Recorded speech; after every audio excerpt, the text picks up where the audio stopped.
Thank you very much, Colin.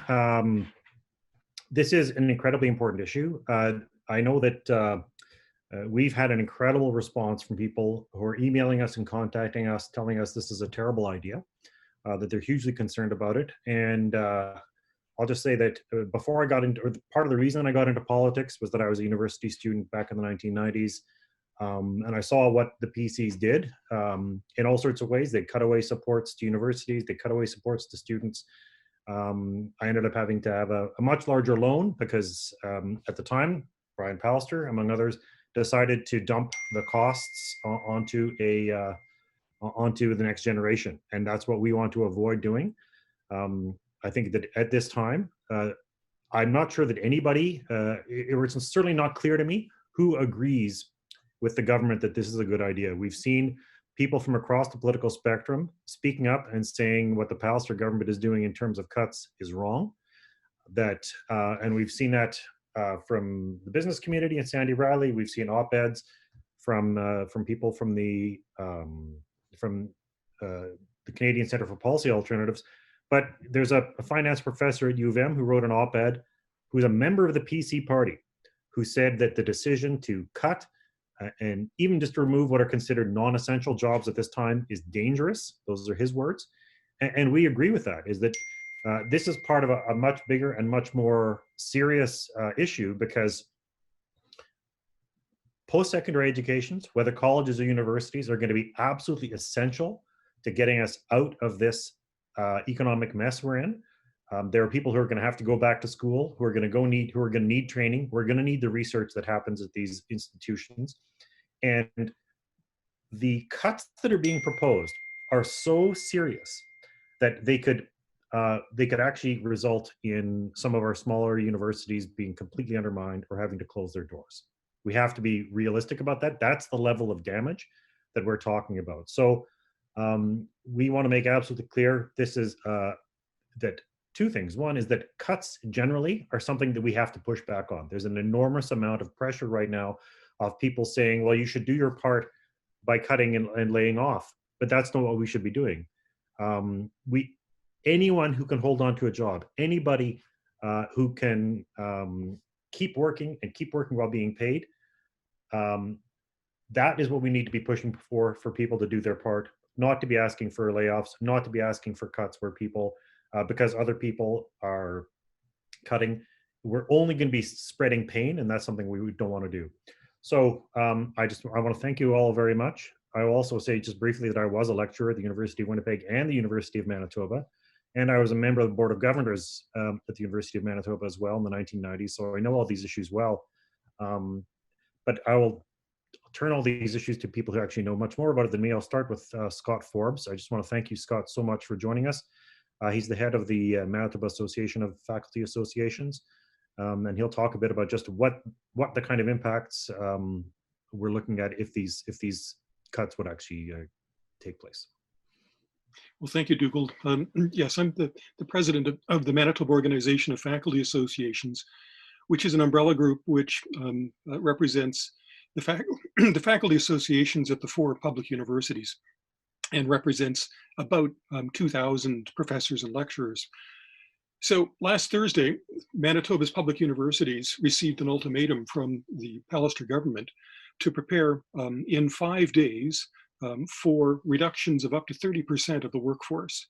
And this is a catastrophic level event to the universities, as any level of cut is going to reduce our capacity to enroll students in a time when we're needed more than ever by our students. This is the fiscal crisis of our lifetimes. We thought 2008 was, but that was a small rainstorm compared to today's hurricane. And so we're going to be facing rapidly rising enrollments. We already train 45,000 students in the 4 universities. That number is going to rise. Yet the provincial government thinks that a 30% cut, and not a temporary cut, has been said in public, but we have solid information that the intention is a 30% cut, which is permanent. And that is a savage cut. This is not a time for that kind of action. And really, I have to assume that Mr. Pallister doesn't understand what kind of damage this will do. So if we do what he suggests, a permanent 30% cut, then his alma mater, Brandon University, and his beloved Brandon Bobcats will no longer exist. Yesterday, the Brandon University administration turned in their assignment and stated that they couldn't prepare a budget with 30% cuts and remain viable. So that would mean the extinction of that university. My university is in not much better shape. We've always run a lean operation. And a 30% cut, we probably don't continue to exist. So at least 2 of the 4 public universities would disappear. Université de Saint-Boniface would likely be rolled into the University of Manitoba, so there'd be 1 university left standing. University of Manitoba would shrink. They would still exist, but they would have programs gutted, maybe eliminated, and their capacity to enroll students would be greatly impacted. And today, of all days, we received just unbelievable information from Mr. Trudeau, a support package for students, which was desperately needed. And this is one of these days where I'm proud to be a Canadian, to see our government is standing up for the most vulnerable in our society. He delivered when students needed it. And so our federal government has stepped up, and they have stepped up in a big way to provide much needed resources for students. In many cases, had run out of money and had no options. And at the very same time, our premier, Mr. Pallister, is turning his back on our students, and that just makes no sense. So Mr. Pallister has he frequently refers to sports analogies and how we should all work as a team.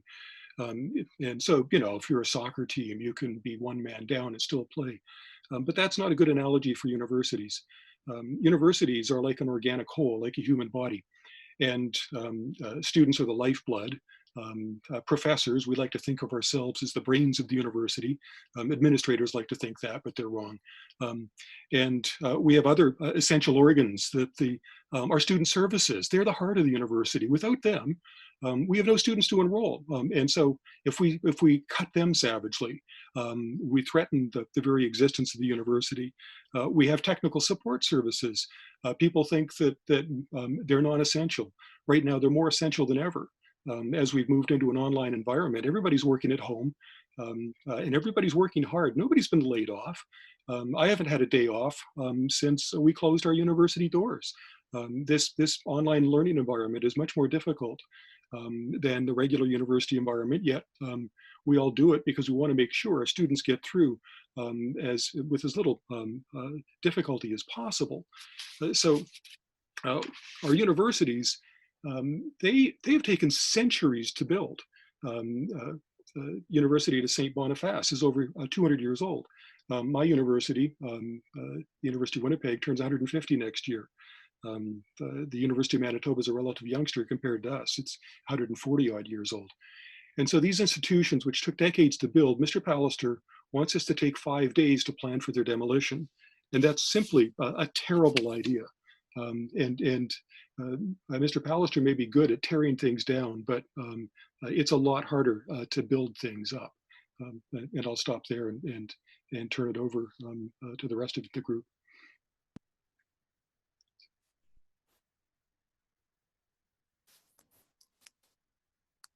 Sorry, great. So next up will be Tanjit Nagra. I just forgot to mention, if you have any questions, you can type them into the Q&A section, and I'll moderate these after everyone's finished speaking. I'm also recording the conference, so if anyone needs the file, feel free to reach out to me afterwards. Thank you. So I'll pass it over to Tanjit. Thank you. Yeah, so I mean, echoing some of the sentiments of my colleagues here today, I do want to take a chance to acknowledge everyone who has joined the call today. I hope and I wish that you and your families are staying safe and healthy during these unprecedented times. I think it's critical more than ever that we do work together to get through this. And echoing statements from before, I think now more than ever, it's so important that we do our part to to save jobs where we can. When we have workplaces like our post-secondary institutions that are doing their part to adapt to social distancing policies, they've adapted to remote work and remote learning as well. Speaking as a graduate student at the University of Manitoba, I am so thankful that my program was minimally disrupted. However, I know that's not the case for many of my fellow students. Many graduate students rely on being in laboratories to conduct research, to produce research, and I know of many students that are being affected negatively because they can't access the laboratories and such that they need to, and they don't have access to the research. They're having to delay their programs, delay their graduation dates, delay defending their theses and whatnot. And you know, it's unfortunately it's out of our hands. But what is in our hands is the changes that we've been making to academic policies. I have the opportunity to be a voting member of the Senate at the University of Manitoba and the Senate Executive Committee, and we have been making the decisions on changes to academic policies in a very timely manner. We were meeting weekly, and on top of that, of course, folks, you know, staff, administrators, faculty were meeting obviously daily to talk about how we can ensure we could have, you know, courses available online and change and adapt policies that would be more fair and friendly given the circumstances we're facing. And I'm so thankful to the University of Manitoba community and all post-secondary institutions, all students, faculty, staff, administrators, everyone for being so proactive in making those changes. At the U of M, a couple of weeks ago, we passed the pass-fail grading policy, which we've been seeing across the board in Canada, which is very critical at this time for students as well. You know, and during this time, I think back and reflect on, you know, some of the things we have seen by the Pallister government. And, you know, it wasn't too many months ago that, you know, there was mandate letters sent to post-secondary institutions. And I was reviewing the one sent to the University of Manitoba earlier today. And there was a specific section on stewardship of public funds. And it listed ensuring that post-secondary institutions were aligning themselves with government policies and priorities with respect to compensation for executive and management staff employees. And it referenced lean management and financial sustainability and mentioned administrative work and things like that, and wanting to cut down on it.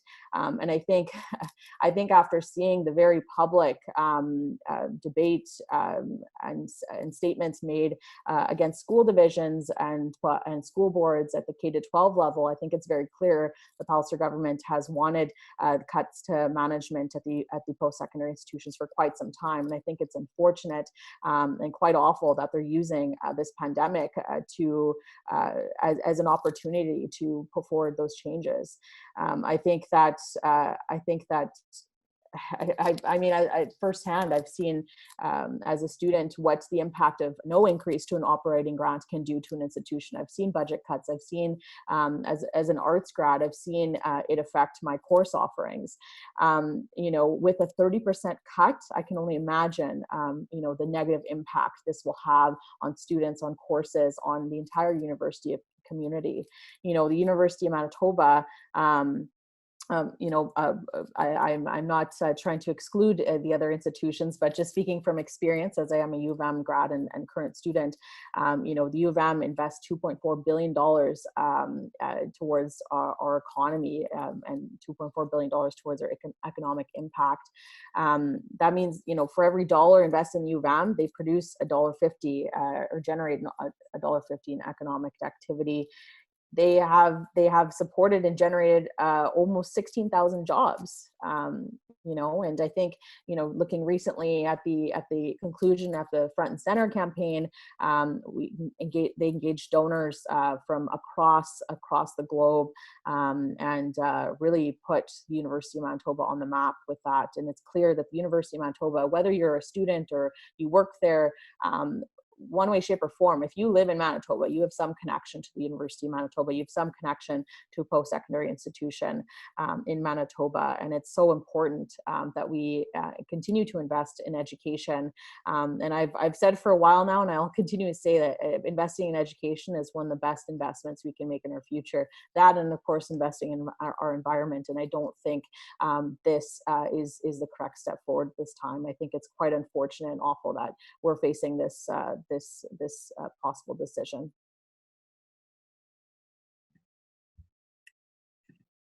Okay, great. Thank you, Tanjit.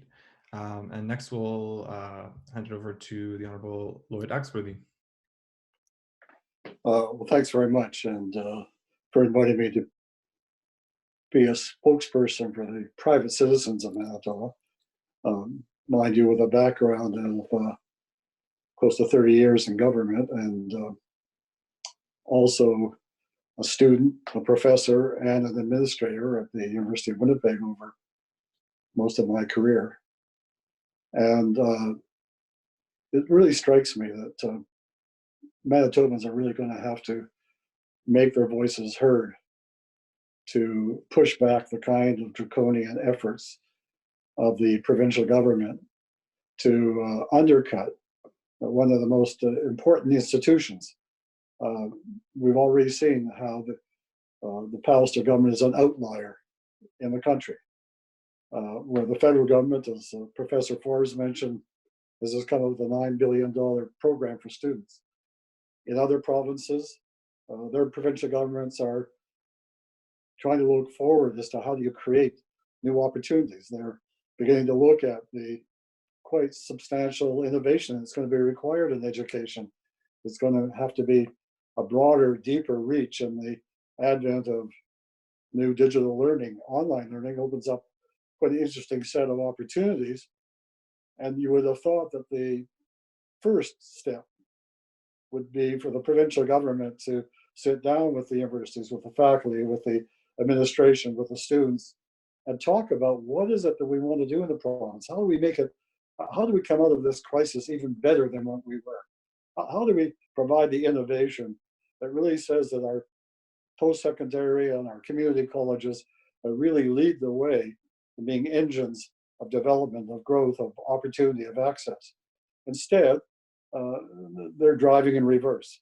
They're back into some kind of forlorn era when there was just very small institutions where there wasn't the kind of major impact that we've heard about, not just economic, but social.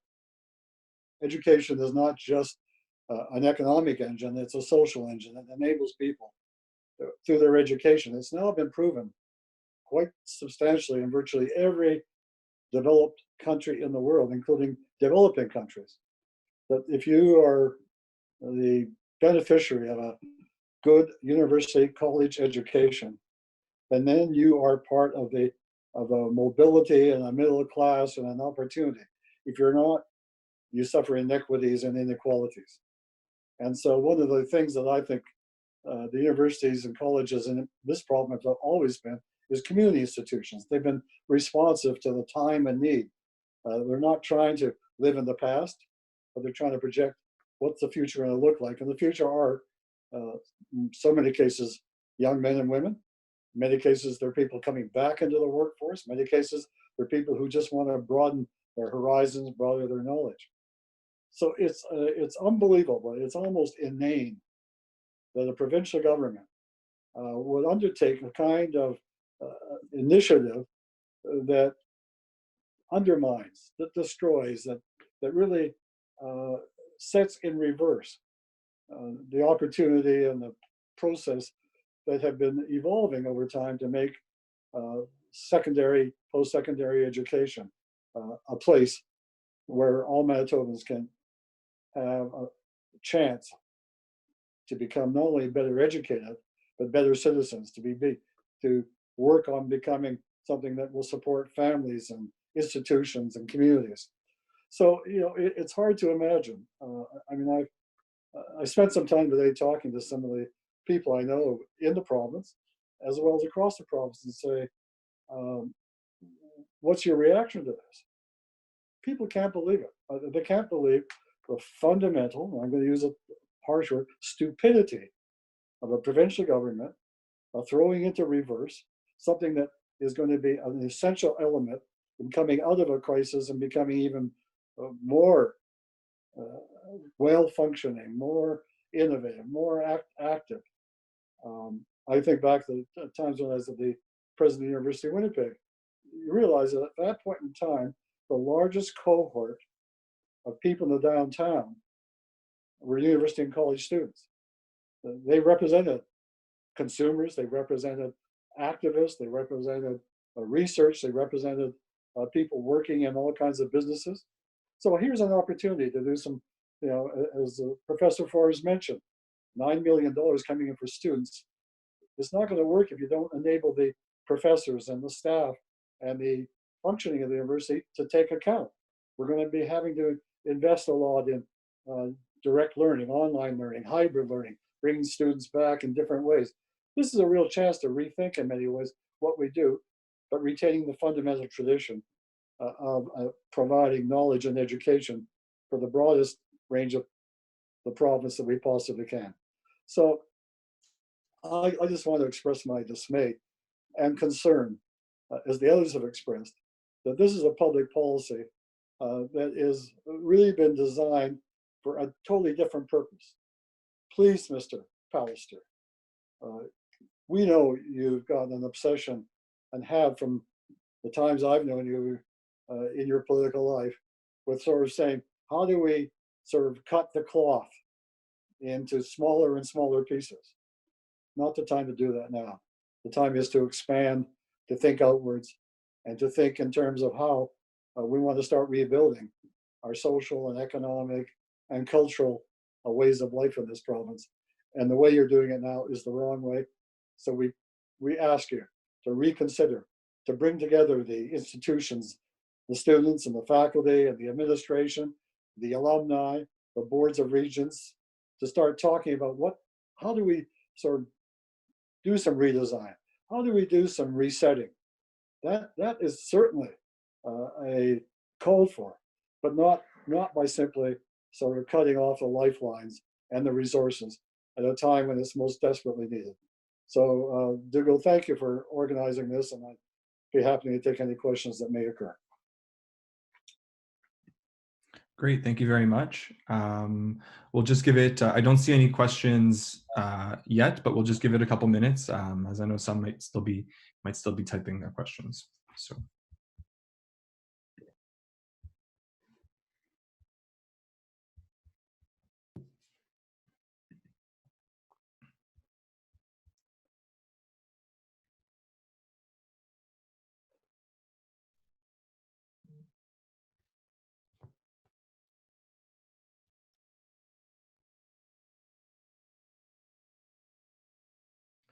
I just wanted to thank everybody. And there were a couple of things I did want to mention. I mean, I want to thank Tanjit, Scott, and Lloyd all for joining us. And look, I am the leader of the Manitoba Liberal Party, but this is something that goes, this is beyond politics, and this is beyond partisanship as well. I mean, I think when you look at what people are saying, it's clear that there's broad consensus. It's across all parties. It doesn't matter what the color, the card in your pocket. This is something where people from all political stripes are agreeing this is the time to invest and to build, and not to pull things down. The other is just the critical importance of education. I am only where I am because my father and my grandfather had access to education. My grandfather had a scholarship. My father had a scholarship. They were able to build lives and raise their families in greater prosperity because they had access to higher education. And that's the only reason, is that education is the great leveler. And just as important, these institutions are gateways to prosperity. And the other thing is that this recession is going to hurt younger people in particular. It's going to be, I think we're already seeing huge leaps in unemployment. There are going to be huge numbers of people who are not able to get jobs, who are going to want to go back to school to get education. And that's something that's really missing. So thank you very much. And I understand that there's some questions here. So to all panelists, I guess the first question is, how has the cut to the PST affected the current economic situation in Manitoba?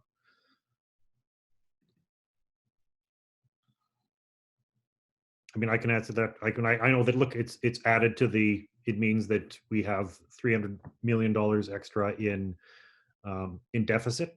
One of the things that's happened over the last 4 years, I know, look, people all of a sudden are worried about the government running deficits, but the PCs have been running a deficit for the last 4 years, and but they've only been doing it in order to finance tax cuts.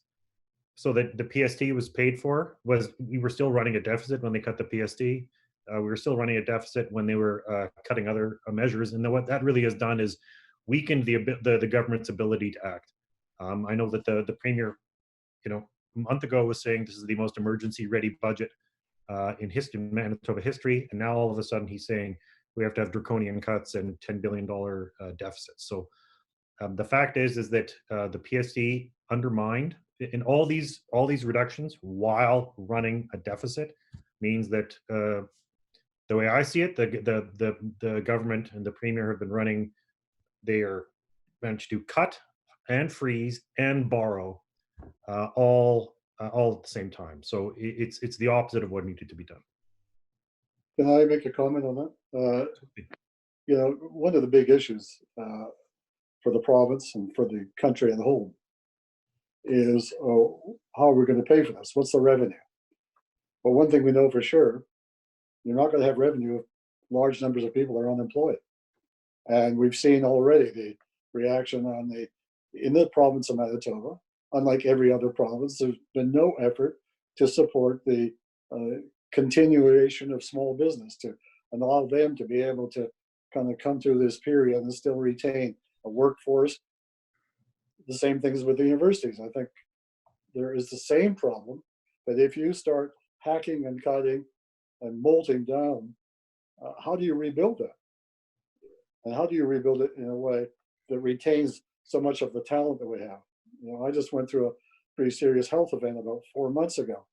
What I learned about that in one of our major health centers at St. Boniface is that we're attracting, by having a global center of research into cardio issues, some of the best people around the world. We're recognized globally as being a center of excellence. It's those kinds of things that you're seeing in being the way we're sort of eviscerating the health system, small business, universities, that we're going to be turning this province really into a wasteland if we don't sort of provide some support for it. And the PST is one of the tools that has to be brought to bear. It is one of the tax revenues, but let's also begin to examine about how the revenues can be created for the institutions themselves.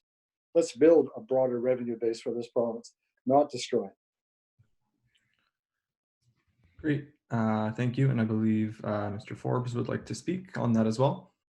Yeah, Mr. Pallister has been presenting a misrepresentation of Manitoba's ability to sustain deficits, arguing that we're the most indebted province in the country. That's simply not true in terms of debt to GDP ratio. We're right in the middle of the pack. Our debt is a little bit more than the provinces to the west of us, and it's less than the provinces to the east, especially Quebec and Ontario, which are facing the greatest health crisis in the country. But more importantly, there's a false dichotomy. It's not a choice between cutting education to fund healthcare. We have ample fiscal room to run deficits temporarily, and even the $5 billion figure that Mr. Pallister talks about is manageable. It's not desirable. Nobody likes deficits, but we can manage it, and the debt servicing cost of running a $5 billion deficit and adding it to the debt is less than a 1 point increase in the PST. So that's a tax increase that I think most Manitobans would pay in order to protect the most vulnerable of society, in order to protect institutions which are incredibly valuable. So just harken back to one of Mr. Pallister's colleagues in the federal Conservatives during the global economic crisis of 2008 through 2011. Prime Minister Harper ran up $100 billion in deficit. And we would be told by Mr. Pallister, well, that will bankrupt the country. By the time Mr. Harper left office, he was running a surplus. So deficits we can deal with, and if we spend them well to protect the vulnerable, to make sure that our businesses don't go under, to make sure that we protect valuable educational institutions, well, so be it. We'll have to pay a little bit more in tax coming out of it, but the taxes are what we pay for a civilized society. So, Great, thank you. The next question is for Mr. Axworthy. Are there not any areas or services that could be cut back at post-secondary schools during this time to meet Pallister's ask and wouldn't put their educational mandates and future operations at risk? Well, it goes back to the point I made earlier. I think one of the responsibilities of the provincial government should have been to bring together the institutions and the various constituencies and then the boards, the administrators, the faculty, students, alumni, and the business community to say, and the unions to say, how do we provide a more lean stream educational system? How do we integrate it more?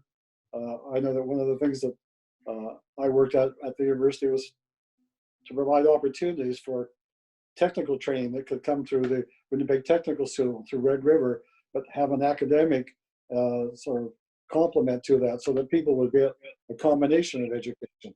Certainly, I think one of the areas that is been proven now in the short 3 months of this crisis is that we have a great capacity for adaptation, for direct learning, for going on digital lines. I think that's an area where we have almost a defunct thing called Campus Manitoba that's supposed to be helping in this area, but that's basically been, the funding has basically been squeezed out.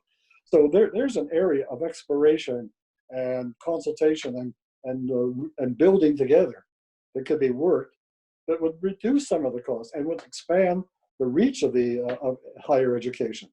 But none of that's on the table. It's just a simple, here's your spreadsheet, and cut away, as opposed to saying, how do we do it smartly? And that to me is the real demand. We're going to have a lot of more smartness coming into our government than what we have right now. And I think that's one area where maybe Mr. Pallister could go back and do some remedial education. Great, thank you. Next, education is primarily a provincial responsibility. Would you support conditional funding from the federal government for post-secondary education support, i.e. funding that would not administer and potentially diverted by the provincial government? I don't know if... I'll start. I absolutely would. I do think, in fact, I used to be a researcher 30 years ago at the University of Manitoba Students' Union when there was a progressive conservative federal government that was cutting, as well as a progressive conservative provincial government. So we've been fighting a lot of these battles for a very long time. So there are a couple of issues. One is that I do think that there is a role as for the federal government. It already has a commitment and from federal obligations in terms of post-secondary, and it's in the national interest. I do think that there's room for that. The one thing I wanted to answer Maggie McIntosh's question too, is the idea that there's a lot of, the whole idea that there is already a lot of fat or something to cut at these universities is that even under the NDP, there were transfers to the University of Manitoba and none of the universities were frozen. Is that I think the way that universities run has changed in huge ways. Over half of faculty are lecturers and are part-time. So, and one of the consequences of that is that there's actually a huge amount of precarious work. So the idea, I think that there's very much this idea coming from the provincial government. Whenever they talk about cuts, they're thinking of somebody who's making, hundreds of thousands of dollars or something, when there are thousands and thousands of people who work for either the government or public institutions who are barely making over minimum wage. And they're going to be the people who are going to be impacted by this. The other is that this is something that both the NDP and the PCs have failed to do for many years, is to realize the economic potential of our universities, and both for attracting people. They're a huge way of bringing people. Hold on a second. I'll leave that. That's not what's happened. You still gotta when you still have a landline. The opportunity to build, especially right now, because right now there's a global economic crisis that's going on. There are going to be other places that are going to be laying off, making the mistake of laying people off and shutting things down. So this is actually an opportunity for Manitoba to reach out and build. And that's the major division between us and Mr. Pallister, is that we're actually saying this should be an opportunity to build and grow. And we should be looking long-term on this instead of the short term of saying, well, what can we save right now? When I know there were desperate requirements for funding of universities years and years ago that still haven't been addressed. And this should be an opportunity for reinvestment. To begin with, it's not unconstitutional or unusual for the federal government to be heavily involved in post-secondary education. When I was Minister of Employment and Immigration, we actually had a direct stream of funding that went directly to the universities to provide basic support. That was then folded into the health stream as well, and the universities kind of got a little bit of the short end of it. The infrastructure program has provided enormous investments in helping to build facilities, laboratories, residences, things that were not being funded adequately at the provincial level. There's also been a very strong involvement in research.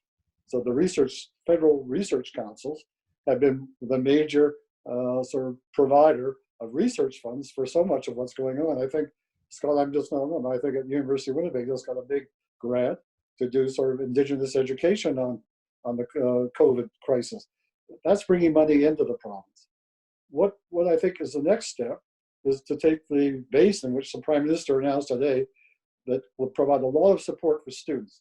But if the system, if facilities, if the teachers and the professors are not there to provide that kind of education, if we're not building our bandwidth throughout rural Manitoba and the inner cities and other places on reserves, that can bring in a whole new cohort of students to become involved. So there's all kinds of ways in which there's already a cross-cutting of contributions. But it comes back to a fundamental. You've got to have some discussion about it. You have to have some plan. You have to have an agenda in which there can be cooperative federalism at work. And I don't think there's any doubt that this crisis is going to cause severe financial strictures, particularly for municipalities, by the way. And I think that that's one of the areas that, of course, the provinces should be negotiating to increase transfer payments along the way, but it should be targeted at areas of need and not simply be used as a way of some slush funds that are being used for non-essential activity. Okay. Can I weigh in? Go ahead. Well, I'd like to echo what Lloyd just said.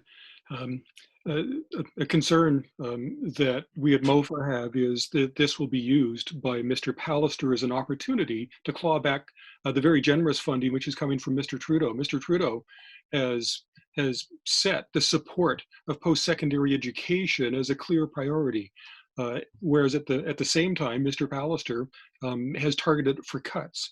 The federal government is paying the tab for the deficit financing for all manner of COVID-19 pandemic relief. And quite frankly, Manitoba hasn't done its fair share. So Mr. Trudeau is the senior partner in this relationship, and we would like him to bring his fiscal clout to the table while he's setting as a policy priority the training of post-secondary students. We would like Mr. Trudeau to use his persuasive powers to ensure that we don't demolish the post-secondary education sector in Manitoba at a time when we need it to increase, we need it to accommodate so many more students who are going to need our services. And Mr. Trudeau is providing the financing to allow students to take advantage of that. We're taking away spaces. That makes no sense. And we could really use Mr. Trudeau's support with that. Great, thank you. And this is along the same lines, but I believe it's directed to Mr. Lamont. Thank you for these supportive words. I agree that Pallister's approach is fundamentally wrong. What we need, I think, is direction and pushback from the federal government. Is anyone in the Manitoba Liberals or other organizations in contact with the Prime Minister's office? These sorts of cuts certainly go against the spirit of the new student benefit, and I hope the federal government would agree. So I guess we could start with Mr. Lamont, and if anybody else wants to add in. Yeah, I mean, look, we talk with our local Liberal MPs, and we send stuff to the Prime Minister's office. As you can imagine, they have a lot on their plate right now, but this is a huge priority. Look, part of my concern is that this is I do think, quite aside from COVID-19, we're talking about a very a massive economic disruption, and there are limits to what the province can do, but that's no excuse for doing as little as possible or for cutting, which is what they're doing right now. Ultimately, I do think the federal government should step up, and they've been doing it in all sorts of ways. I think the most positive thing they could do would be to, we're going to be writing a letter to do this, to say, we need the federal government to step up, assist with municipalities, and help governments cover their costs, right? Because this is one of the things, it's a huge crush on municipalities. They're not allowed to borrow. There are limits to the ability of some provinces to borrow, and that the federal government should increase transfers, so direct transfers. But I don't have a problem with saying the federal government should have strings attached on this government, because for the last 4 years, every time that federal funding has gone up to Manitoba by over $1 billion in the last 4 years. It's gone up by something like 30%. And everything has been frozen at zero for those 4 years. Because instead of passing that money through into the economy where it was supposed to go, into education, health, or infrastructure, the premier pocketed it. Not literally, but I mean, they've used it to either they've used it to help say, look what a great job we're doing lowering the deficit, when it's actually it's the federal government that's done all the heavy lifting. And the federal government is still doing all that heavy lifting. So we cannot let the PCs off the hook on this, but we believe the federal government should step up with conditions, because the worst thing that can happen right now is for people to be losing their jobs or losing their ability to spend. And for the premier to push in the opposite direction of that is absolutely destructive. And he's sort of saying, people should come in and do your part, but he's leading people over a cliff. The worst thing we could be doing is encouraging people and forcing people to have cuts. Everybody should be pushing back on this as hard as we can, because these are not ordinary times. This is not an ordinary crisis, and it takes an extraordinary response to invest. And the extraordinary response should not be to close the University of Winnipeg, close Brandon University, and gut the University of Manitoba and Université de Boniface. These are all long-standing institutions that provide an essential service, which is education. The fact that people have trouble teaching during a pandemic shutdown doesn't mean that these are going to go away in the end. So we're more than happy, and we have called on for the federal government to do more, and we're going to keep doing that. But that's no excuse for the PCs to shirk their responsibilities and do less than the minimum required. Can I make just one comment following on Dougald's point? Over the last 3 or 4 years, where the federal government has mounted a very substantial infrastructure program, part of the problem in Manitoba is that the Pallister government won't match it. So we're sitting on about almost $1 billion of unused infrastructure money, simply because it hasn't been triggered at the provincial level. So here's a thought. One of the prime requirements, I think, that this latest period has shown is that we need to substantially upgrade and open access for open line digital services and education. Let's take some of the infrastructure money and start rebuilding into northern Manitoba, into rural Manitoba, into other places, and get the feds to agree that that would be part of the infrastructure investment. Saying nothing about doing something about the Lake Winnipeg problem is another things that they're being addressed. So here's an opportunity to really do cooperative federalism, to work together on these things, but not as Dougald said, simply pocket the money to, carry out your own ideological obsession. And that's where I think that there has to be a voice coming out from Manitoba, from all across the sectors, to say, look, it's about time that we begin to govern effectively with evidence and with strong buy-in and consultation from the public in all its different facets. This is a time for real leadership, to be honest, which we're not getting. Great. And I believe, Ms. Nagra, you had a comment? Yeah, thank you. Yeah, well, echoing the statements said prior, but I think, to the question about, should the federal government give conditional funding? I think in this time, yes. I think, if you ask me another time of the year, maybe I'd say, oh, they should give the province their authority and let them do what they're supposed to. However, in this case, we're in unprecedented times. I think we need the federal government to step in. I know it was said earlier, when we started today, but I couldn't be more proud to be Canadian because of all of the strides that Prime Minister Trudeau and the government federally has made, and it's seen across the board. It's seen globally how Canadians are leaders in handling the pandemic and supporting one another. And I mean, and on the question of whether or not the federal government should step in and have a say in how the funding is spent, I think it's fine, because I don't think the Pallister government has had any issues stepping in areas where they shouldn't have been. In 2016, they inappropriately got involved in the negotiations between the University of Manitoba and UMFA, the Faculty Association. They were okay illegally doing that. I don't see the issue in the federal government stepping in and actually supporting the most vulnerable Manitobans at this time. Great. Thank you. And over to Mr. Forbes. I just wanted to follow up on something that Tanjit said a little bit earlier, and it was quite astute, that the proposal last Thursday to cut 30% of the workforce at post-secondary institutions, that's not new. That in fact is part of a longer term plan, and there's a Latin saying, in vino veritas. So a glass of wine brings the truth. Well, I think maybe we can alter that to in COVID veritas, because what we're seeing now is what the real agenda of this government is. And it's a leaner, meaner public sector. And under the cover of a pandemic, they've decided to insert a longer term policy objective that they now think they can achieve in 5 days. That I think is well, I have words I won't use.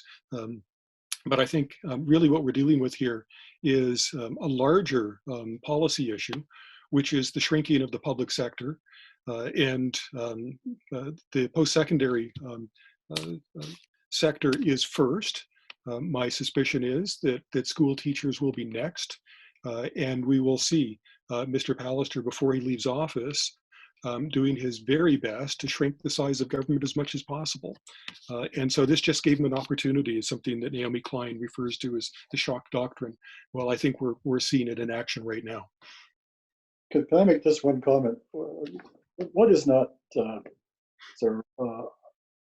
understandable is why at this time, when I think everybody is looking for some degree of unity, working together, look at the kind of ways in which private citizens and so on have adapted to lockdowns and quarantines, shopping restrictions, things, all these things.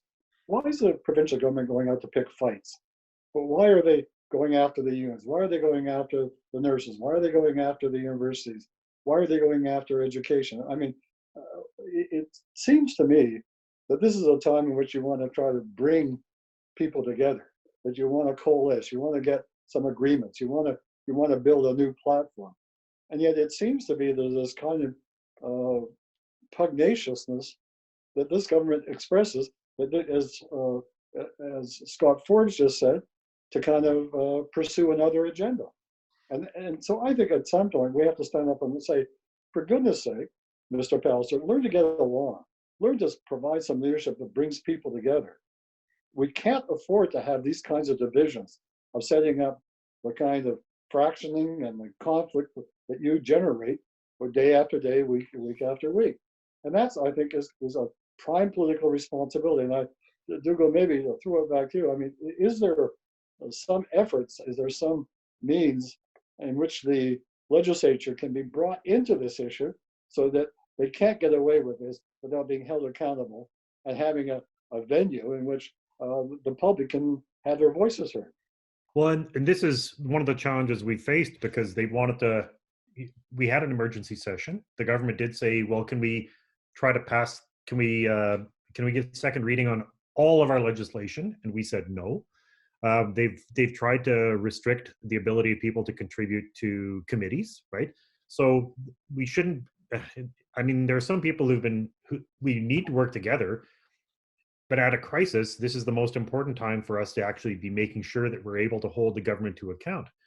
And this has also completely come out of the blue. The particularly frustrating thing about this is that last week we were in the legislature. The government said we voted for $1 billion to allow new funding, new spending. We approved $5 billion, and the impression was that these are going to be used to invest. But that's not the case. And in fact, that very day, the day we were in, that was the day that Rochelle Squires sent out an email demanding cuts from municipalities, and they sent out the email to universities demanding these 10, 20, 30% cuts as well. None of this came up in the legislature. It's we don't know. This all seems to be coming straight from the top, and this is a time when it's absolutely critical. There are so many people with good ideas who want to be part of the solution.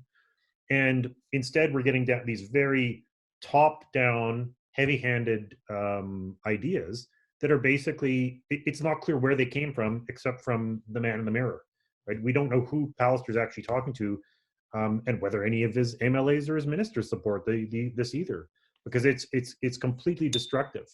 And yeah, I mean, this is the thing, is that as the Liberals in the legislature, we've been doing what we can to be constructive and to call on the government for all these various kinds of support. And I said in the legislature, I don't expect the Premier to have a conversion on the road to Damascus to being a Keynesian, but when every other government, when he's out of step with every other provincial government, the Ontario government is stepping up, the Alberta government, Saskatchewan, these are the people these are his political allies. They are actually doing more. They are doing more to invest. And really, the Premier is alone on this. And at a time, and I do think that part of this is it's as much habit, ideological habit, as much of anything. But the entire world has changed, and to go ahead with whatever preconceived agenda they had before is a huge mistake, because all the whatever assumptions they once had should now have gone out the window, and this should be about rebuilding, because every single dollar, we're in a situation where people are losing their jobs every day, businesses are folding every day, the economy is shrinking every day. Every single dollar the public sector takes out of the private economy is a loss. Every single cut is going to shrink the economy even more, and this is where we don't agree. There's this. Because people say, well, why not shrink government? If you're a small business, it doesn't care where that money came from. A small business, there's nothing on that dollar that or $20 you spend at a small business that says this came from the public sector or this came from the private sector. There's no difference. The public sector, it has a critical role to play. The private sector will not exist or thrive unless we have a strong and stable public sector. And continuing to cut and to it's basically an act of human sacrifice, expecting you're going to sacrifice thousands of people's jobs in order to try to appease bondholders is complete madness at this point. Great. Okay. I believe that was it for questions. Great. So on that, thank you all for your participation. Thank you very much, everyone. Thank you, Dougald. Thank Nice you, to see you again, Lloyd.